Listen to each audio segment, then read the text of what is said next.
Cabaret, Days of Magic, Nights of War, Disc 8. Chapter 35. 2 in 19. Henry Murkett didn't sleep anymore. Since his failed attempt to raise the folks of Chickentown from their televisions and their gossip, he was haunted night and day by the terrible prospect of what lay ahead for the town that had once carried his family's name. The dreams that had begun this haunting didn't cease just because Henry no longer slept. Instead, they took the form of daylight visions, which were in some ways more terrifying than ordinary nightmares. He would be standing at the window of room 19, peering through the dirty glass at the unremarkable people going about their unremarkable lives, when suddenly a shadow seemed to loom over the street like some lethal judgment that would soon wipe them all away. He wasn't frightened for himself. What did a ghost have to fear from death? But he was afraid, horribly afraid, for the innocents he saw going about their business, realizing nothing. "You look melancholy." Henry turned around from the window, and his eyes grew wide with astonishment. Standing across the room from him was a face he hadn't laid eyes upon in a very long time. "Diamanda?" he said. "It isn't you." "Yes, it is, Henry." Oh, but the years had been kind to her.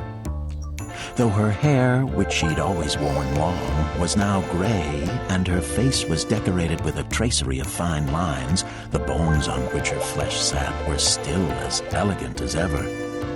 She had been beautiful in those distant years when she'd been his loving wife, and against all expectation, she was beautiful still. It was easy to remember in the first few seconds that his eyes were laid on her again, where his love had sprung.